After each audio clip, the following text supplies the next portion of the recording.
이 데살로니가 교회는요, 생긴 지 1, 2년밖에 안 된 아주 작은, 그리고 아주 어린 그런 교회예요. 근데 그런 교회가 어떻게, 너희들을 생각하면 너무 하나님께 감사하는데 너희들 안에 소문이 나가지고 그 지방에 다 믿음의 본을 보이고, 그리고 믿음의 역사와 사랑의 수고와 소망의 인내를 가지고 있는, 정말 대박이야. 여러분들, 믿은 지 이제 교회가 세워진 지 1년에서 2년밖에 안 된 교회예요. 여러분들은 몇 년 됐습니까? 여러분들의 교회는 몇 년 됐어요? 여러분들 각자가 교회잖아요. 예수님을 영접한 사람은 교회예요. 나라고 하는 이 김지연 교회는 어떤가 좀 한번 점검해 보고, 또 이제 커넥트 교회도 11년이잖아요. 이 교회가 정말 어떤 소문이 나고 어떤 본이 돼야 되는지 그것을 좀 점검해 볼 수 있는 시간이 되기를 원합니다. 이쪽이 안디옥이에요. 안디옥. 여기가 안디옥. 저 안디옥을 중심으로 해서 1차 전도여행, 2차 전도여행, 3차 전도. 바울의 전도여행은 1, 2, 3차, 그 다음에 4차, 5차는 로마로 가는 여행인데, 로마에 이제 구금되고, 그래서 로마의 감옥에 2년, 그래서 2번을 갇히게 돼요. 그래서 그걸 4차 여행, 5차 여행 이렇게 이야기합니다. 총 한 14년 정도에 걸쳐서 여행을 하게 돼요. 처음에 1차 그 선교 여행은 안디옥을 중심으로 해서 처음에 구브로로 가죠. 구브로는 누구의 고향이라고 그랬어요? 바나바의 고향이었어요. 그래서 여기 구브로 섬이 있죠. 여기가 구브로 섬이에요. 여기가 섬. 저 섬으로 출발. 그래서 거기에서 넓지 않아요. 아주 많지 않은 지역을 이 구브로를 중심으로 해서 이쪽으로 넘어가서 이렇게, 여기가 갈라디아죠. 이제 갈라디아에서 지난번 했죠. 그래서 이렇게 돌아오는 코스가 요 근처만 다니는 거예요. 그게 1차. 2차는 이 마게도냐로 갑니다. 이쪽. 쭉 넘어가서 이 지역을 가요. 그래서 빌립보가 여기 있죠. 데살로니가가 여기 있죠. 자, 우리가 지금 데살로니가 전후서를 할 거예요. 그리고 이쪽으로 내려와서 아덴으로 가고 고린도로 가고, 그런 다음에 이제 다시 안디옥으로 가는, 2차, 3차는 거의 비슷해요. 4차는 어디까지 가요? 4차는 여기 이탈리아 로마까지 갑니다. 로마. 4차, 5차 전도 여행이에요. 1차는 한 1, 2년 정도 걸리고요. 2차는 한 3년 정도 걸려요. 왜 3년이 걸리냐면 이 고린도에서, 여기 고린도죠. 그래서 1년 반이나 있어요. 1년 반. 그래서 2차는 한 2년 정도 걸리고요. 3차는 3년에서 4년, 많으면 5년까지도 걸리는데, 왜냐하면 여기 에베소가 있거든요. 이 빌립보, 여기 골로새, 에베소 이쪽 근처. 에베소에서 이제 우리가 잘 아는 빌립보에서는 자주장사 루디아를 만나서 빌립보 교회가 세워지고, 이제 에베소에서 3년을 머물러 있어요. 3차 전도여행 때. 그러니까는 3차 전도여행은 3년 이상 무조건 이렇게 잡게 됩니다. 그래서 이래저래 합해 보니까 약 한 14년 정도 바울이 선교여행을 계속 다니게 됩니다. 자, 그 가운데 1차를 마치고 2차 이제 선교여행을 출발을 해요. 2차 선교여행을 출발해서 어디로 갑니까? 빌립보로 가죠. 빌립보에서 자주장사 루디아를 만나고 빌립보 교회를 세우고 데살로니가 교회를 세우고 고린도 교회까지 세워요. 이게 2차 전도여행 때 다 이루어져요. 데살로니가에 가서 문제가 생겨요. 데살로니가 거기에 보면 한 3주 정도 안식일을 지키는데 3주 정도의 교회를 세워요. 그런데 이 데살로니가 교회에 있는 유대인들이 굉장히 이 율법의 극심, 아주 그냥 극단주의적인 율법주의자들이에요. 그러다 보니까 바울의 복음을 미워하죠. 바울의 복음을 싫어합니다.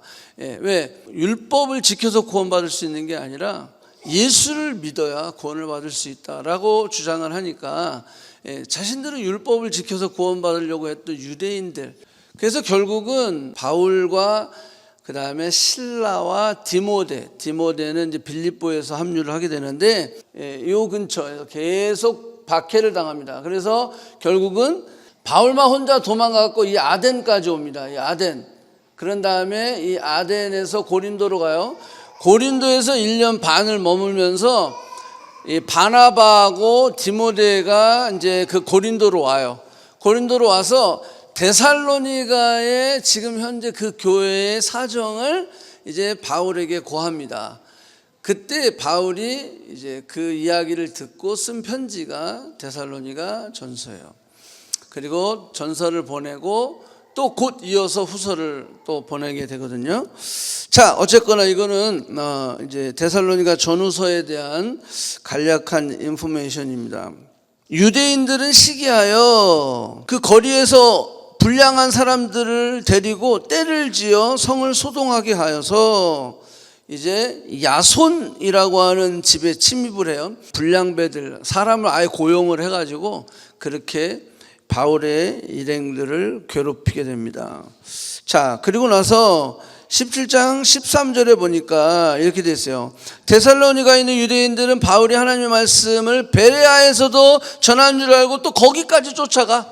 그죠?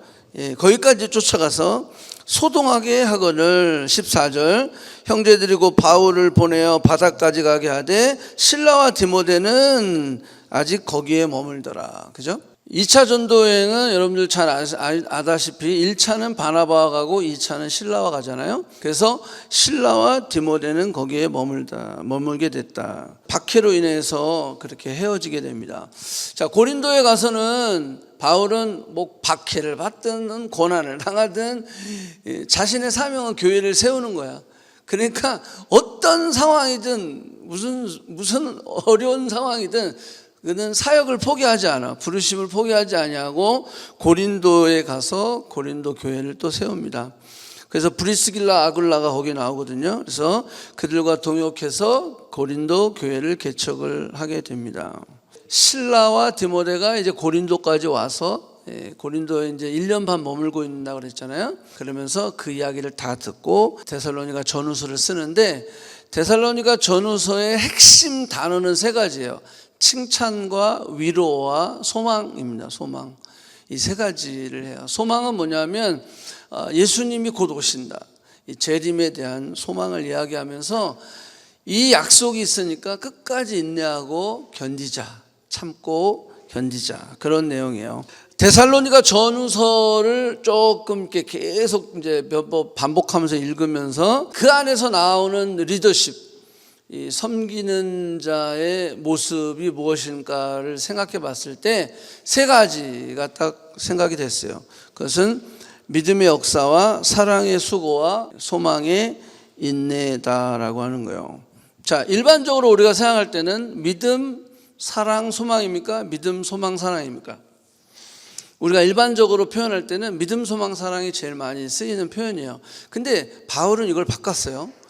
믿음이 먼저, 그 다음에 사랑이 중간에 들어왔어요. 그리고 소망을 나중에 표현했다라고 하는 거예요. 자, 그 이유를 조금 고민을 해봤어요. 이 성경의 순서는 되게 중요해요. 이 강조점이 있기 때문에 순서를 바꾸는 거거든요. 왜 이거를 믿음, 소망, 사랑이라고 하는 자연스러운 표현을 안 하고 믿음, 사랑, 소망이라고 했을까를 좀 고민을 하고 레퍼런스를 찾아봤어요. 자, 그랬더니 이런 말이 있어요. 믿음이라고 하는 것은, 내가 믿었다라고 하는 것은 과거로부터 오는 거예요. 여러분들의 믿음은 지금 믿음이 아니라 과거로부터 온 믿음이에요. 그러니까 과거로부터 와서 현재 이른 것이 믿음입니다. 그죠? 그래서 믿음에 대한 이야기를 먼저 했어요. 자, 그러면 사랑이라고 하는 것은 뭐냐라고 하는 것은 오늘이고 현재이다라고 하는 거예요. 예. 그러니까 사랑이라고 하는 개념은 나 옛날에 사랑했어 이걸 뜻하는 것이 아니라 지금 바울이 이야기하는 여러분들의 사랑의 수고는 오늘 이루어지는 거죠. 예. 과거에 그랬어가 아니라 앞으로 할 거야가 아니라 사랑의 수고라는 것은 present, 현재다라고 하는 거야. 그러니까 믿음은 과거로부터 와서 오늘에 이르렀다면 사랑이라고 하는 것은 그 믿음의 결과로 현재 내가 수고를 하는 것이에요. 사랑의 수고다. 그러면 소망이라고 하는 것은 오늘로부터 시작해서 내일, 미래에 대한 거다. 그래서 바울이 의도적으로 믿음, 사랑, 소망 이 순서로 했다라고 하는 그런 설명이 있어요. 자, 우리가 오늘을 인내할 수 있는 것은 무엇 때문이냐라고 하면 소망 때문이다. 우리가 내일을 기대할 수 있는 것은 역시 소망 때문이다라고 하는 거예요. 예수 그리스도 안에 있는 약속 때문에, 그 언약 때문에 오늘을 인내하며 포기하지 않고 고난과 박해 가운데 생명의 위험이 있을지라도, 지금 데살로니가 교회는 생명의 위험이 있어요. 소망 가운데 인내하며 믿음의 길을 가고, 그리고 여전히 오늘 현재 사랑의 수고를 하는 것, 이것이 믿음의 역사, 사랑의 수고, 소망의 인내이다라고 하는 거예요. 자, 두 번째는 소망을 왜 맨 마지막에 두었냐라고 하는 것은 데살로니가 교회의 성도들을 위로하기 위함이에요. 너희들의 믿음, 너희들의 사랑, 너희들의 소망, 이 소망은 예수 그리스도의 약속인데, 그 약속은 이제 곧 오실, 너희를 죽은 가운데서 살리신 그 예수 그리스도, 부활의 첫 열매가 되신 예수 그리스도가 곧 오신다라고 하는 소망, 그 소망을 주기 위해서 소망을 마지막에 기록했다라고 설명이 되어 있어요. 제가 구글 AI로 이 내용을 한번 질문을 해봤어요. 그랬더니 이렇게 나와 있더라고요. 서론본론 결론에 따르고 둘 다 예수 그리스도의 재림이라고 하는 주제를 중심으로 구성되어 있다. 그러니까 전서도 후서도 그리스도의 재림, 이거는 소망이거든요. 예수님이 곧 오신다라고 하는 소망. 그래서 니들이 어떤 어려움과 핍박과 환난, 심지어는 죽는 한이 있어도 주님은 재림할 것이다, 곧 오신다라고 하는 소망. 그러니까 얼마나 데살로니가 교회가 지금 박해를 받고 있다라고 하는 상황을 알 수 있겠죠. 그러니까 1년, 2년밖에 안 된 그 교회를 향해서 믿음의 역사가, 사랑의 수고가, 소망의 인내가 나에게까지 들려오는 거에 대해서 너무 감사하다. 그런데 내가 너에게 한 가지 더 강조하고 싶은 것은 이 소망에 관해서인데, 그리스도가 곧 오실 거니까 참자, 인내하자. 그죠? 자, 그런 내용을 거기에 담고 있다라고 하는 거예요. 그래서 전서는 핍박받은 신자에게 소망을 주기 위하여 칭찬과 격려를 담으며, 후자는 재림에 대한 오해를 바로잡고 교회 공동체의 질서와 회복을 강조하는 것이다 라고 하는 거예요. 자, 바울은 데살로니가 전후서에서 지속적으로 예수님이 다시 오실 것이라고 하는 것을 강조하고 있는 것을 볼 수가 있어요. 자, 데살로니가서 1장 보면요, 거기에 뭐라고 했어요?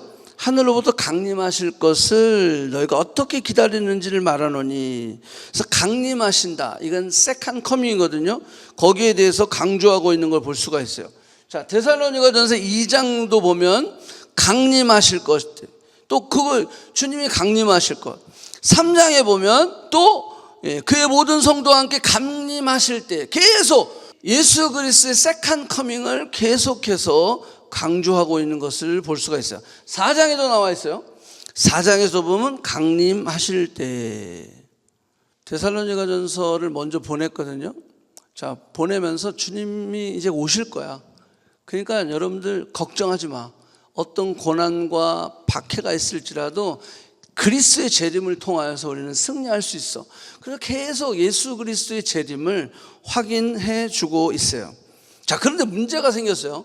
이 데살로니가 전서를 받고 난 사람들이, 이 어떤 사람들이 이렇게 생각하는 거, 예수님이 곧 오신다고? 야, 예수님이 이제 곧 오시면 내가 이렇게 열심히 살 필요가 있어? 내가 이렇게 열심히 공부하고 열심히 일하고 내가 열심히 뭔가 애를 쓰고 이럴 필요가 있어? 아니, 곧 오신다는데 결혼도 필요 없지. 예수님이 곧 오실 거니까 그걸 준비하면 될 거 아니야. 그러면서 가정도 등한시하고 모임도 등한시하고 모든 일도 다 손을 놔버리는 거야. 한국도 그런 사람 있죠. 마지막 종말이 와 그러니까요, 어떻게 돼요? 직장도 때려치고 학교도 때려치고 가정도 버리고 다 어디 지들끼리 모여가지고 끼리끼리 모여서 막 준비하잖아요. 이렇게 하지 말라는 거예요. 그러니까 편지가 오해가 생긴 거야. 그래가지고 보낸 게 후서예요, 후서. 전서를 보내놓고 데살로니가 교회 교인들이 그러고 있다는 거야. 그러니까 바울이 빨리 해서 다시 보낸 서신이 후서입니다. 그래서 후서를 보면 이렇게 돼 있어요. 쉽게 마음이 흔들리거나 두려워하거나 하지 말아야 한다는 것이라. 그래서 그냥 평상시 내가 해야 할 최선, 그것을 최선을 다하라는 거예요. 언제 오실지는 아무도 모르는 거예요. 오직 하나님만 아시는 거야. 언제 종말이 올 때라도, 언제 주님이 재림할지라도 말에 의해서 여러분들이 흔들리지 마라라고 하는 거예요. 데살로니가 후서 2장 3절에도 보면 이렇게 나와있어요. 누가 어떻게 하여도 너희는 미혹하지 말라. 먼저 배교하는 일이 있고 저 불법의 사람 곧 멸망의 아들이 나타나기 전까지 그날이 이르지 아니하다. 아직 때가 이르지 아니었으니까 지금 내가 해야 할 일을 해야 된다라고 하는 거예요. 늘 보면 극단적인 사람들이 있어요. 종말이 온다고 하니까 일상을 다 버리고 가족도 버리고 그냥 모여서 마냥 기다리는 거예요. 자, 그래서 데살로니가 후서는요 이렇게 이야기하고 있어요. 게으른 자들을 경계해라. 왜? 일 안 하는 거예요. 예수님 오신다니까. 이제 뭐 예수님 오실 건데 뭐 내가 뭐하러 이렇게 열심히 일을 해. 그러니까 게으른 자를 경계하라라는 거예요. 뭐 심지어는 그들로부터 떠나라 그러는 거예요. 그들을 상종도 하지 말라는 거예요. 게으른 사람들은. 그러면서 뭐라 그랬어요? 3장 10절 볼까요? 누구든지 일하기 싫거든 먹지도 말라 하라. 그러니까 뭐라는 거예요? 종말이라고 해서 아무것도 안 하고 그냥 예수님만 기다리고 있는 그런 사람들, 일하지도 않는 사람들은 먹지도 말라고 해라. 이렇게 이야기를 하는 거예요. 자, 그래서 믿음의 역사, 사랑의 수고, 그 다음에 소망의 인내, 이 세 가지가 크리스찬들, 예수 그리스도의 제자인 우리가 반드시 갖춰야 할 세 가지 덕목인데, 자, 그 부분에 대해서 좀 이야기를 할게요. 자, 믿음의 역사입니다. 우리가 이건 진짜 많이 듣는 내용이에요. 근데 제가 조금 다르게 한번 어프로치를 해볼게요. 자, 고린도전서 13장 13절에 보면 그런즉 믿음, 소망, 사랑 이 세 가지는 항상 있을 것인데 그 중에 제일은 사랑이라. 이렇게 얘기했어요. 믿음, 소망, 사랑은 항상 있는데요. 항상 있는데 이거는 따로 있지 않다. 항상 있는다라는 거예요. 자, 우리에게 믿음이 있습니까? 대답해 보세요. 우리에게 믿음이 있습니까? 아멘. 우리에게 사랑이 있습니까? 우리에게 소망이 있습니까? 아멘. 우리에게 믿음, 소망, 사랑이 다 있다라고 하는 거예요. 근데 문제는 뭐냐면 믿음, 소망, 사랑은 다 있다고 이야기하는데 뭐가 없냐면 역사와 수고와 인내가 없다라는 거예요. 자, 이걸 좀 설명을 해볼게요. 나는 너를 믿어. 그런데 믿지 않는다는 거예요. 그러니까 말로만 믿는 거예요. 근데 믿지 않는다는 거예요. 나는 너를 사랑해. 그런데 사랑하지 않다는 거예요. 나에게는 소망이 있어. 그런데 소망이 없다는 거예요. I believe God. 나는 하나님을 믿어. 근데 믿는다라는 게 뭐냐라는 거예요. 믿음이라고 하는 것은 명사라고 한다면 성경이 얘기하는 믿음이라는 것은 명사가 아니라 동사라는 거예요. 즉 다시 말해서 내가 하나님을 믿습니다라고 했을 때 I believe가 아니라 I obey라고 생각을 해야 된다는 거예요. 내가 하나님을 믿어 I believe라고 한다면 그냥 믿어. 그게 아니라 I obey. 내가 정말 하나님께 순종하고 있는 거예요. 그게 아니면 believe가 아니라는 거예요. 이해됐어요? 네. 믿음의 역사가 안 일어나면 그 믿음이 아니라는 거예요. 사랑의 수고가 안 일어나면 그건 사랑 아니라는 거예요. 내가 사랑한다고 하면서 수고를 안 해. 희생이 없어. 그건 사랑 아니다라는 거예요. 내가 소망이 있다고 하면서 인내하지 않아. 그러면 소망이 없는 거예요. 그건 가짜다라고 이야기하는 거예요. 자, 이거는 굉장히 우리의 패러다임이 좀 바뀌는 메시지입니다. 인간과 동물이 다른 점이 바로 그거예요. 인간은 영적인 존재입니다. 그래서 창세기 1장 12절 하나님이 형상대로 인간을 만드시고 남자와 여자를 창조하시되 이렇게 얘기하고 있어요. 또 창세기 2장 7절에 보면 여호와께서 땅의 흙을 통하여서 사람을 지으시고 생기를 그 코에 불어넣으셨으니 생명이 되었다. 리빙 빙이 되었다라고 성경은 이야기하고 있어요. 그래서 모든 사람의 마음속에는 이 긍정적인 감정, 믿음, 소망, 사랑이 존재한다는 것입니다. 근데 중요한 것은 이 세 가지는 따로 발생하지 않는다는 거예요. 따로 발생하지. 믿음이 없는데 사랑이 있어. 그럴 수 없다라는 거예요. 소망이 없는데 믿음이 있어. 그럴 수 없다라는 거예요. 사랑이 없는데 믿음이 있어. 이것도 있을 수 없다라는 거예요. 이 셋은 트리니티, 삼위일체처럼 같이 존재한다라는 거예요. 서로에 의해서 존재한다라는 거예요. 하나가 하나와 연결되어 있고 다른 하나는 또 다른 하나와 연결되어 있다. 믿음, 소망, 사랑은 항상 있을 것이다. 모든 같은 나무의 열매이고 모두 같은 뿌리에 있다라고 하는 거예요. 그래서 중요한 것은요, 이 믿음, 소망, 사랑의 결과는 언제나 새로운 생명 그리고 창조적인 역사가 일어난다라는 거예요. 그러니까 믿음, 소망, 사랑은 늘 같은 열매고 같은 뿌리고 같은 나무에서 나오는 건데 항상 있는데 요건 없는데 요건 있고 그럴 수 없다는 거예요. 무조건 믿음이 있으면 사랑과 소망은 따라오는 거예요. 사랑이 있으면 믿음과 소망은 따라오는 거예요. 소망이 있으면 또 믿음과 사랑은 따라오게 되어 있다라고 하는 거예요.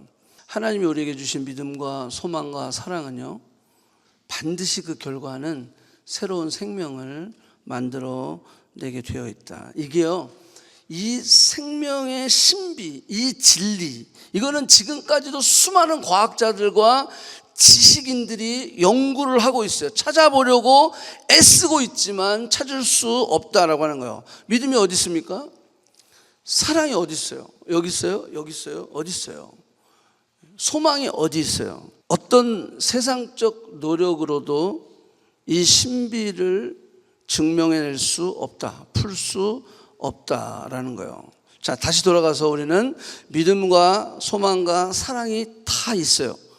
하나님께서 그렇게 우리를 디자인하셨다라고 하는 거예요. 그런데 중요한 것은 믿음과 소망과 사랑은 반드시 역사와 수고와 인내가 있어야 한다는 거예요. 그냥 믿음, 소망, 사랑, 이거 그냥 나 믿음 있어, 사랑 있어, 소망 있어, 이거 그냥 명사로 끝나면 안 된다라고 하는 거예요. 성경은 반드시 믿음, 소망, 사랑은 명사가 아니라 동사다라고 이야기하고 있어요. 믿음에는 역사가 나타나야 되는 거예요. 사랑에는 수고가 있어야 되는 거예요. 소망에는 인내가 따라야 된다라고 하는 거예요. 아멘. 자, 이게 바로 faith in action이에요. 믿음은 반드시 액션이 있다라고 하는 거예요. 하나님도 우리에게 보여주셨어요.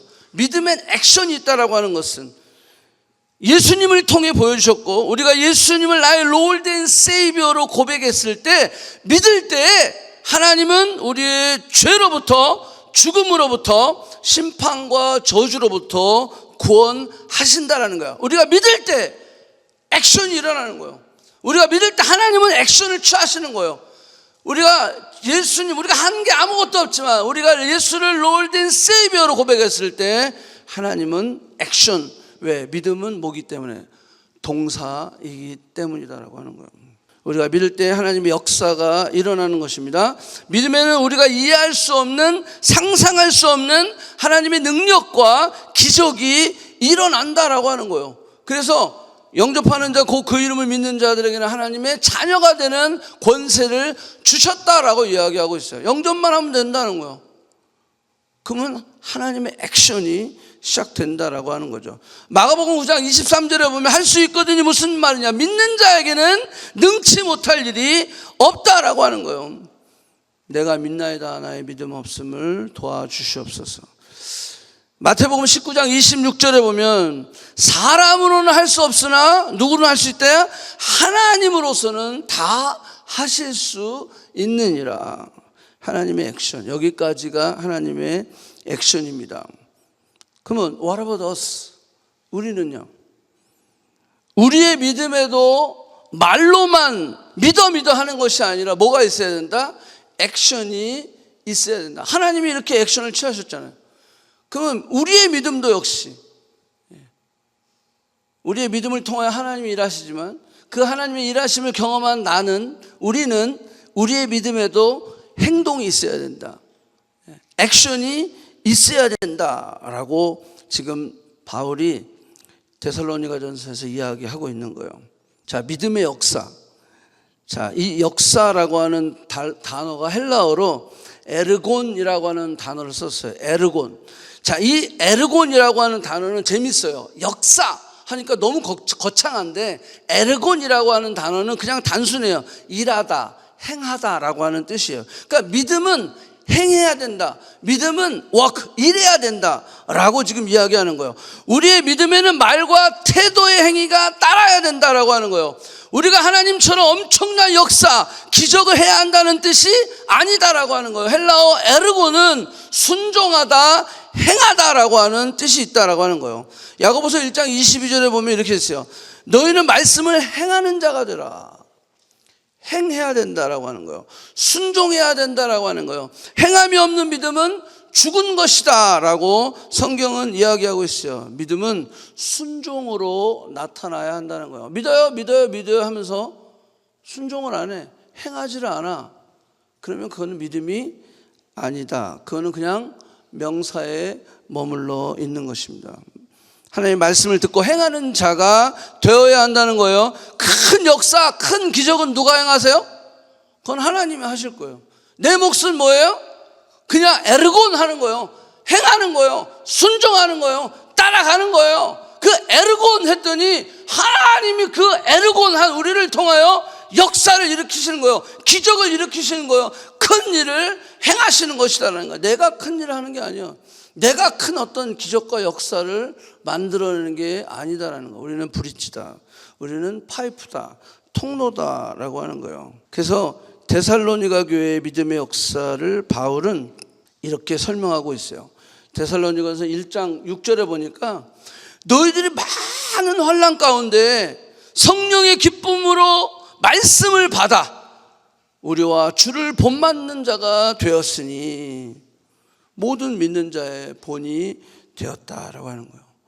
믿음에 순종이 있고 믿음에 액션이 있으니까 말씀 그대로 저들이 본받아서 그 믿음을 순종하다 보니까 많은 자들의 본이 되었다라고 하는 거예요. 여러분들의 믿음에는 삶이 있고 액션이 있고 그 워크 있습니까? 그걸 질문하는 거예요. 나는 믿음이 있다고 하면서 내가 순종하고 있습니까? 따르고 있습니까? 그대로 행하고 있습니까? 그 질문을 던지는 거예요. 진정한 리더는, 진정한 제자는 말씀이 떨어졌을 때 순종하는 거예요. 따라가는 거예요. 행하는 거예요. 거기에 역사가 일어난다라고 하는 거예요. 데살로니가서 1장 8절에 보면 또 이렇게 얘기했어요. 너희가 어떻게 우상을 버리고 하나님께 돌아왔는지 내가 안다라는 거예요.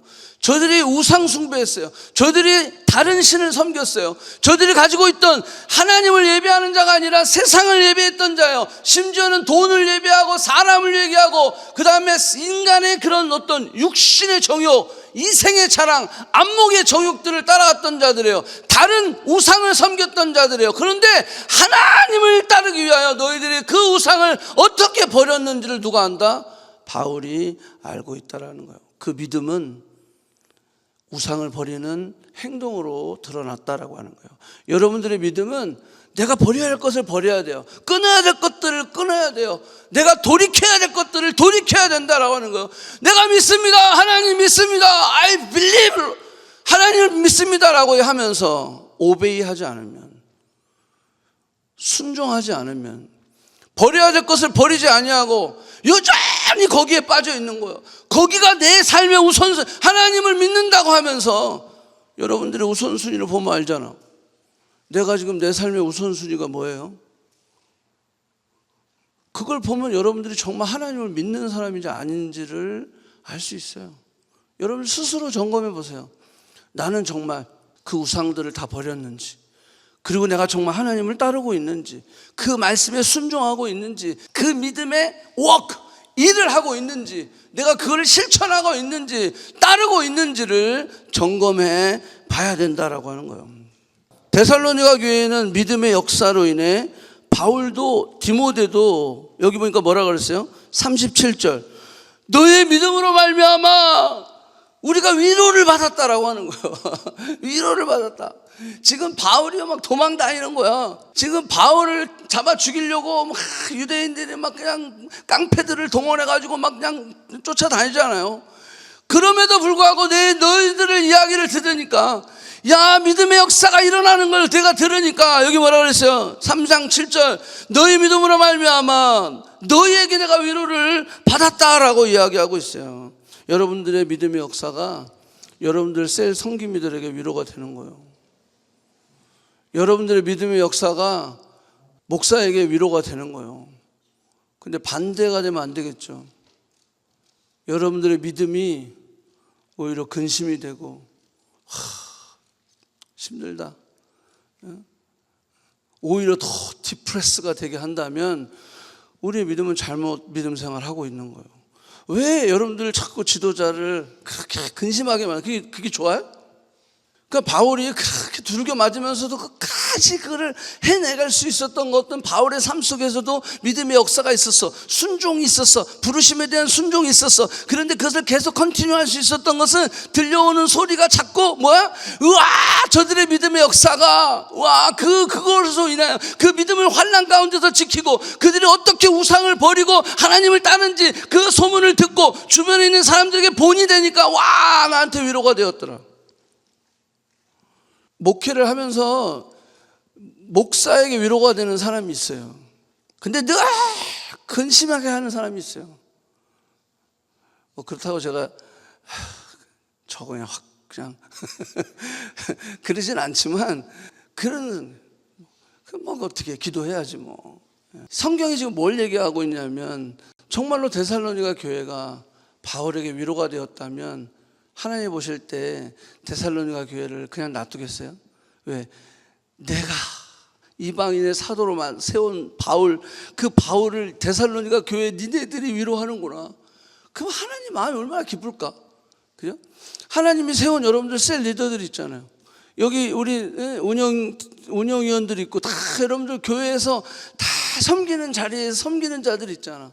그들을 내가 믿음의 순종과 섬김과 믿음을 내가 명사가 아니라 동사로 내가 그 믿음의 삶을 살아갔을 때 여러분들 그들에게 위로가 될 수 있다는 거예요. 그건요, 결국 누구를 기쁘게 해드리는 거예요? 하나님을 기쁘시게 해드리는 거예요. 제가 지금은 여기 커넥트 교회 담임 목사로 있지만, 전에 교회에 있을 때는 부교육자잖아요. 그러니까 부교육자가 있을 때 제 안에 마음에 안 드는 것이, 나랑 안 맞는 것이 있을까요? 없을까요? 있죠. 있는데 늘 그걸 생각하는 거야. 하나님, 내가 절대 담임 목사님을 근심하게 하진 않겠습니다. 우리 아버지가 저한테 해주는 말이 있어요. 야, 지연아, 너가 그렇게 불만 있으면 그냥 중이 절을 떠나야지 중이 절 보고 떠나라고 하면 되겠냐? 무슨 얘기인지 알아요? 중이 저를 떠나야 돼. 마음에 안 들면. 내가 너무 힘들어 그러면 절대 입술로 또 사람들에게 안 좋은 영향력 주지 말고, 교회를 너가 사역자니까 떠나야. 거기 안에서 문제를 일으키지 마라. 그래서 제가 20년을 참고 있으면 순종하면서 어떻게 하든지 목사님을 위로하고 기쁘게 해드리는 그 부교육자로 남아있는 거. 그러니까 하나님께서요, 그 20년 뒤에 이렇게 커넥트 교회를 세우게 해주시고 얼마나 많은 축복을 해주셨는지 몰라요. 왜? 그걸 보시는 거야, 하나님은요. 하나님이 세운 사람, 하나님이 세운 여러분들의 성기미들, 리더들, 그들을 근심하게 하는 것이 아니라 그들을 기쁘게 해드리는 거. 그거는 믿음의 역사가 일어나야 되는 거예요. 믿음의 순종이 일어나야 돼요. 그런 액션이 있어야 된다라고 하는 거예요. 자, 믿음의 역사, 믿음의 순종, 에르곤, 그것이 지금 나에게 있느냐라고 하는 거예요. 그게 있어야 된다라는 거예요. 아브라함은 믿음의 에르곤을 통하여서 본토 친척 아비집을 떠나는 거예요. 아브라함은 믿음의 에르곤을 통하여서 그 독자 아들 이삭을 하나님 앞에 바칠 수 있었던 거예요. 베드로는 그 에르곤을 통하여서 깊은 곳에 그물을 내는 거, 말씀을 의지하여 내가 깊은 곳에 그물을 내리겠습니다. 베드로는 그 에르곤, 그 믿음의 역사, 그 에르곤을 통하여서 자신의 모든 배를 버려두고 누구를 따랐어요? 예수 그리스도를 따라가는 거예요. 베드로는 그 에르곤, 그걸 통해서 결국 순교의 자리까지, 예수님을 위해서 내가 죽는 것이 it's honor, 영광입니다. 그리고 죽었다라고 하는 거예요. 이 에르곤, 이것은 순종하는 것입니다. 진정한 믿음은 마음에 머물러 있지 않고 우리의 삶으로, 행동으로 흘러나와야 하는 거예요. 그래서 하나님이 원하시는 역사, 열매가 맺어지는 것이다라는 거예요. 자, 두 번째, 사랑의 수고입니다. 자, 사랑에는 수고가 반드시 있어야 돼요. 자, 여기도 사랑은 명사가 아니고 뭐다? 동사이다. 사랑에는 반드시 수고가 따라야 합니다. 당연히 여기서 이야기하는 사랑은 하나님의 사랑, 무조건적인 사랑, 절대적인 사랑. 자, 그 사랑을 이야기하는 거죠. 아가페의 사랑, 이 사랑의 수고. 이 아가페는요, 어떤 사랑이냐면 사랑받을 자격이 없는 죄인을 향해서 무조건적인 하나님의 사랑입니다. 우리가 아직 죄인 되었을 때, 우리가 그리스도와 원수 되어졌을 때 하나님께서 예수 그리스도를 이 땅에 보내심으로 하나님의 사랑을 확증하셨느니라. 우리가 아직 죄인 되었을 때 주님을 이 땅에 보내셨어요. 그리고 우리가 주님과 원수 되어졌을 때 그럼에도 불구하고 그 사랑은 이 땅에 보내졌다라고 하는 거죠. 자, 이게 아가페 사랑이에요. 아가페 사랑. 부모의 사랑이 이거랑 비슷하죠. 그죠? 부모의 사랑이 비슷해요. 아이가 태어나면 어떻게 되죠? 아주 헌신적으로 사랑하고 막 씁니다. 우리 요셉이 보세요. 막 손 안 대까지 해가면서 헌신적인 사랑이죠. 부모의 사랑이 그거예요. 아이가 태어나면 어때요? 100%예요. 100%. 아이는 아무것도 안 합니다. 그냥 울기만 해요. 울기만 해요. 울고 자고 싸고 먹고 다 해줘야 돼. 100%다 해주지 않으면 아이는 살 수 없어요. 근데 아이가 점점 자라면서 90%, 80%, 70% 나중에 어떻게 해야 돼요? 100% 독립해버리게 되는 거예요. 어렸을 때는요, 그렇게 부모의 수고. 그래, 여러분들 독립했을 때 부모님이 어떤 청구서 날라왔습니까? 리시트. 너를 키우는지 내가 2억이 들었다. 갚아라. 그런 거 안 오잖아요. 그죠? 예. 부모의 사랑이라는 것이 이타적인 사랑이죠. 물론 그렇게 안 하는 부모도 있어요. 우리 부모는 이렇게 안 했으니까 나도 내 자식에게, 그게 아니라 여러분들 그런 가정 속에 있었던 분들에게는 정말 죄송하지만 다시 성경적 부모 그걸로 바꾸셔야 돼요. 그래서 하나님의 사랑에서 따오셔야 돼요. 거기서 배워 오셔야 돼요. 왜? 내 육신의 부모로부터는 배우지 못했기 때문에. 그건 정말 죄송하지만 그렇게 배우셔야 됩니다. 진정한 사랑이라는 것은 바로 이것이다. 나도 버려졌으니까 나도 사랑의 수고를 안 할 거야. 이건 잘못된 그런 이론이다라고 하는 거예요. 자, 여러분, 여기 재미난 말이 있어요. 수고라고 하는 이 헬라어 단어예요. 이게 코포스라고 하는 단어를 썼거든요. 이 헬라어 코포스라고 하는 단어는 어떤 뜻이냐면 피곤할 정도의 노동. 사랑의 수고는 피곤할 정도의 노동이에요. 코포스, 피곤할 정도의 노동. 심지어는 지칠 때까지, 그런 표현이 있어요. 녹초가 될 정도로 고된 일, 이게 사랑의 수고예요. 여러분 한번 사랑하니까 수고를 하는데 녹초가 된다는 거예요. 피곤해 된다는 거예요. 저 뒤에 계신 분들 보세요. 아이 키우느라고 얼마나 피곤해 보여요. 다크서클 되고. 여기는 낳지도 않았는데 벌써 피곤해하고 있어요. 낳으면 이제 큰일 날 거야. 이게 사랑의 수고다라고 하는 거 너무 재밌죠?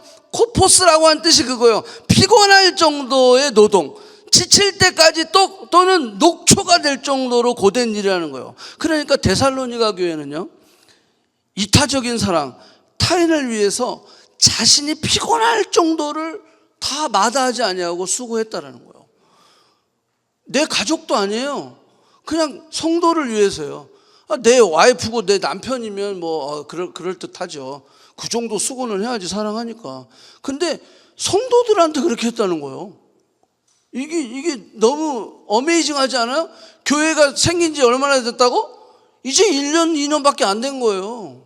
그러니까 2차 전도여행 때 데살로니가 교회를 세웠잖아요. 그리고 도망와가지고 아덴과 이쪽 고린도에 와서 이걸 쓴 거잖아요. 그러니까 고린도에서 1년 반 있으면서 썼으니까 데살로니가 교회는 생각해보건대 1년, 2년밖에 안 된 교회다라는 거죠. 그런데 거기에 뭐가 나타났다는 거예요? 사랑의 수고가 나타났다는 거예요. 우리는 평생 믿어도 안 되는데 그죠? 그 코포스가 나타났다라고 하는 거예요. 여러분들 어떻습니까? 여러분들의 사랑에는 수고가 나타나고 있습니까? 내 가족에게만 나타나면 안 돼요.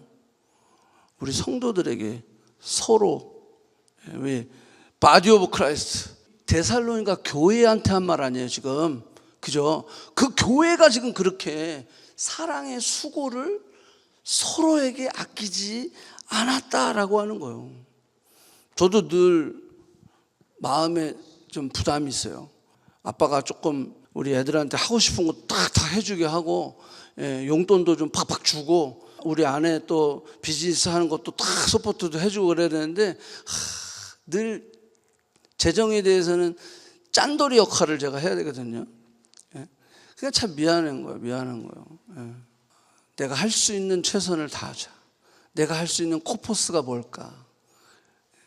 왜? 사랑하니까. 근데 우리 성도들에게도 마찬가지예요. 어쩔 때는 막 귀찮을 때가 있어요. 이거를 꼭 이렇게 막 그냥 일주일에 2번씩 해야 되나? 일주일에 몇 번씩 해야 되나? 이거를 또 캐치업을 또 해줘야 돼? 여러분들이 한 번 캐치업을 하지만 저는요, 그게 3명이면 3번을 해줘야 되니까 똑같은 거를 주일날 한 번 하고 또 평일날 줌으로 또 한 번 하고 막 이렇게 해야 되는 거예요. 어쩔 때 막 귀찮다. 그럴 때 딱 들려오는 소리가 그래요. 코포스. 사랑의 수고를 해야지. 그래야 여러분들 놀라운 역사가 일어나는 거예요. 자, 여기 사랑의 수고, 이게 뭐냐면요, 그리스도인들의 본질이다라고 하는 거예요. 하나님의 사랑, 예수 그리스도의 사랑, 그 사랑은 늘 수고를 마다하지 않았다라고 하는 거예요. 심지어는 죽음까지도 예수 그리스도의 수고, 그 사랑의 수고는 죽음까지도 마다하지 않았다라고 하는 거예요. 믿습니까? 쫙 하늘 영광 버리고 이 낮고 천한 이 땅 위에, 그것도 말구 위에, 이왕 하나님이 아들을 이 땅에 보내실 것 같으면 진짜 왕족으로 해가지고 말이야, 그냥 럭셔리하게, 맞아, 이 정도 해주셔야 되는데 완전히 천민으로 가장 낮은 곳으로, 그거 마다하지 않았다라고 하는 거예요. 여러분들 우리의 생활도 그렇잖아요. 좋은 막 하우스에서 살다가 조금만 작은 데로 옮겨가면 이거 어떻게, 짐을 다 어떡하지? 거기서 또 조그만 데 옮겨. 그래서 이런 얘기 있어요. 화장실 3개 있는 집에서 2개 있는 집으로, 2개 있는 집에서 1개 있는 집으로 가면 얼마나 불편해요. 이 땅에 오신 예수님은 불편할 정도가 아니야. 그 하나님의 나라 높고 높은 곳에서 이 낮고 천한 이 땅으로, 이건 불편한 정도가 아니라는 거예요. 그런데 뭐 했다? 다 감수하셨다. 수고하셨다. 그 사랑 얼마나 아름다운지, 그 사랑 얼마나 날 부욕해 하는지, 그 사랑 얼마나 크고 놀라운지를, 그 사랑 얼마나 나를 뭐한다? 감격하게 하는지. 이걸 느껴야 돼요. 내가 불편하고 힘들 때마다 그 사랑을 기억하면 돼요. 내가 왜 저 인간에게 이렇게 해줘야 돼? 내가 왜 저 인간에게 이렇게 희생을 해야 돼? 왜 희생해야 돼요? 우리는 바디 오브 크라이스트이기 때문에. 늘 힘들 때마다 그 생각을 했어요. 나를 위해 사랑의 수고를 아끼지 아니하시는 그 주님을 생각한다면 내가 너를 위하여 그 수고를 왜 아끼지 않을 수 없냐? 해야지. 그 마음으로 우리가 살아갈 때 그냥 단순히 그 사랑에 보답하는 게 아니라요, 그 사랑의 수고는 보답 차원이 아니라 하나님의 놀라우신 풍성한 은혜가 부어지게 되어 있다라고 하는 거예요. 아멘? 그냥 그 사랑에 갚는 거야. 주님이 내게 베풀어진 그 사랑에 갚는 거야. 주님은 갚아라 그러지 않았어요. 그 주님의 사랑에 우리가 그냥 우리 이웃에게 반응할 때 주님은 그렇게 반응한 우리에게 뭘 주신다? 축복해 주신다. 풍성함을 허락해 주신다라고 하는 거예요. 예수님의 사랑을 잠시 묵상해 보세요. 그 사랑, 정말 무릎을 꿇고 그 제자들의 발을 씻기셨던 그 사랑의 수고. 아니, 예수님이 그럴 필요가 뭐가 있어요? 근데 그가 그 무릎을 꿇고 제자들의 발을 씻겨주셨다는 거야. 그가 그 십자가의 길을, 갈보리 언덕의 그 길을 마다하지 아니하고 그 수고를 그냥 가셨다라고 하는 거야. 코포스, 그 수고가 우리에게 일어나야 됩니다. 자, 마지막 소망의 인내입니다. 소망의 인내. 자, 소망도 뭐가 아니라 명사가 아니라 동사입니다. 소망에는 반드시 인내가 있어야 합니다. 인내가 없는 소망은 가짜예요, 가짜. 우리가 가짜 예수 그리스도 안에 소망을 가진 자라면 인내할 수 없겠죠. 근데 우리는 진짜 예수를 우리 안에 모시고 있잖아. 그러니까 우리는 진짜 소망을 가지고 있는 자예요. 그러면 인내할 수 있어야 된다. 데살로니가 교회는요, 끊임없이 박해와 시련과 고난이 있었어요. 하지만 예수 그리스도에 대한 소망 때문에 저들의 믿음을 지켰어요. 인내를 하면서 견딜 수 있었다라고 하는 거예요. 자, 저들이 가지고 있었던 소망, 그것은 오늘을 살게 했어요. 하지만 그 소망은 저들의 미래였어요. 그 미래를 바라보면서, 그 역사하실, 그 승리하실 그 예수 그리스도를 바라보면서, 우리도 마찬가지예요. 그 소망을 통해 우리는 오늘을 살아가는 거야. 하지만 그 오늘을 살아가면서 우리의 그 소망이 우리의 미래가 되어서 기대를 가지고 살아가는 거다라고 하는 거예요. 아무리 어려운 환경 가운데 있을지라도, 여러분들 너무 힘들고 때로는 내 미래에 대한 걱정과 염려가 있을지라도, 소망의 주, 그 소망의 주 되신 예수 그리스도를 바라볼 때 우리에게는 인내할 수 있는 힘이 생긴다라고 하는 거예요. 히브리 기자가 히브리 12장 2절에서 믿음의 주요 또 온전케 하시는 이인 예수를 바라보자, 이렇게 얘기했다. Author of our faith, 믿음의 주라고 하는 것이 믿음의 author, 예수 그리스도가 우리 믿음의 소스. 그는 그 앞에 기쁨을 위하여 모았다? 십자가를 참으셨다. 예수님도 그렇게 살으셨다는 거예요. 예수님도 소망의 인내를 가지고 계셨다. 그 앞에 기쁨을 바라보면서 십자가를 참으셨어요. 부끄러움을 개의치 않았다라고 하는 거예요. The best is yet to come. 내 인생에 가장 좋은 것은 아직 오지 않았다. 아멘? 아멘. 왜?